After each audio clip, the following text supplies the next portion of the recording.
Welcome back to the channel, my freedom-loving 2A supporting patriots. Back with another Sunday Thoughts video for you.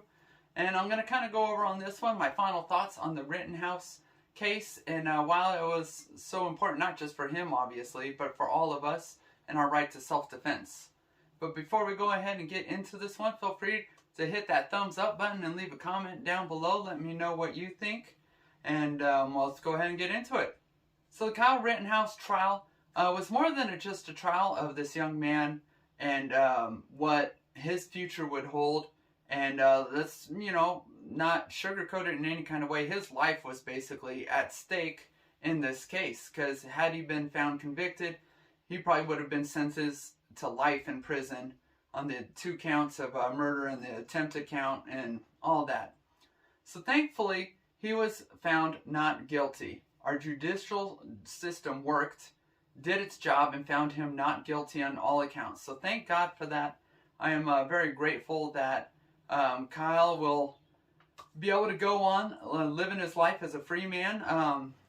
He's still going to need prayers, because there's a lot of people out there who just hate him, and I'm sure he's receiving death threats left and right. But the reason why this case was such a big deal, not just for Kyle, and not just even the Second Amendment community, as we're the ones who kind of follow this stuff more, but for everyone out there, is basically the right to self-defense is what was on trial here. So he was being chased and had been threatened to be murdered, and he was chased. He was trying to get away from the danger, and the danger was chasing him around, chasing him down, and attacked him, and that's when he went ahead and used his firearm. Now, the defense was trying to make it sound like everyone else was all angels and his life wasn't in danger, when he's literally being chased down the street. All the evidence showed that, all the testimony proved that. But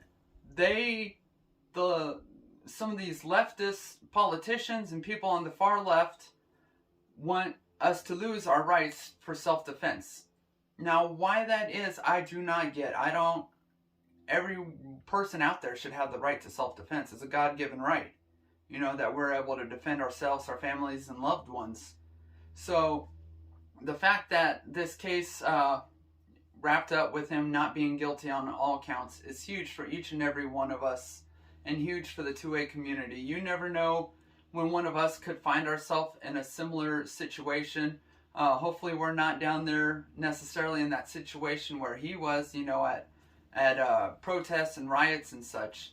But if you're just out, going about your daily life, and someone comes up and starts attacking you or harassing you, you should have that right to defend yourself, especially if your life is in jeopardy.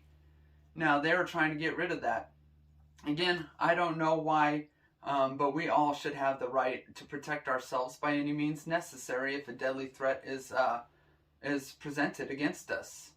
So that's kind of my thoughts on it. I am extremely grateful that he was found not guilty, that the court system did its job and worked, despite being harassed and threats they were receiving. The judge was receiving threats, prosecutors, even them were receiving threats, as well as the defense team. So I'm extremely grateful that our judicial system did its job and found him not guilty and did what was right.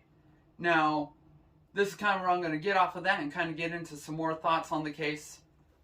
Is if you look around at some of the other, videos floating around Instagram, I'm sure, I'm not on Twitter, but Twitter as well, that people are outraged that he was found not guilty. They think he's a white supremacist racist monster, when that's clearly not the case by any means. They didn't find a shred of evidence of that anywhere, anyhow. But yet these people want to just, and anytime something on the right, basically conservative, has anything like this happen to them, they just scream racism. Now, it's an absolute joke. If you look at the Ahmaud Arbery case, now I didn't follow that one as closely as I did the Rittenhouse case. They found the 3 white guys who basically, it seems, from what I followed, they kind of almost chased him down and ended up killing him. They found all 3 of them guilty on a whole host of charges. And again, in that case, I think the judicial system did its job and found those 3 guilty on the charges they should have been found guilty on. Now, I'm not an expert on that case or the Rittenhouse case by any means, but it's just kind of my thoughts on the two. And for the life of me, I don't understand why the media hates everything self-defense or two-way or conservative so much that they would just constantly and blatantly lie about the Rittenhouse trial the whole way through, from the night it happened all the way up and through the trial. They're still saying that he committed crimes and did all this stuff that he shouldn't have when he didn't. Now, I hope Rittenhouse sues all of them. I hope he sues them all into oblivion for their blatant lies. And what's so scary about these lies that the media is portraying is that so many people believe those lies. So many people I've seen online think that Rittenhouse is a racist, white supremacist who went out and killed 3 black guys at a BLM, protest. Well, they don't even have a clue that it was 3 white guys that were shot at that event. And so, and there's just so many other lies that go in with it, where if they would have paid attention to the case at all, or just not even just believed everything they'd see on CNN or MSNBC, CBS, ABC, NBC, take your pick, or if they would have not followed any of that at all, maybe they would realize what actually happened. And it's just scary, the lies they're portraying, trying to hurt us, trying to hurt our rights to self-defense, to the Second Amendment. And we just need people to wake up out there. Wake up, research stuff that happens before you believe everything you see on TV. I'm not saying everything on the right's always right too, it's biased and pushed to the right as well. So just research the facts, find out what you can from multiple sources, instead of just believing, CNN. That's like believing in Santa Claus. I hate to break it to you guys, Christmas is coming up, Santa's not real, and CNN's not real news. So that's all I really got for this one. Kind of rambled there a little bit. But go ahead, like, share, comment, subscribe, all of that good jazz. And I will catch you next time, you guys. Thanks for watching as always, and God bless.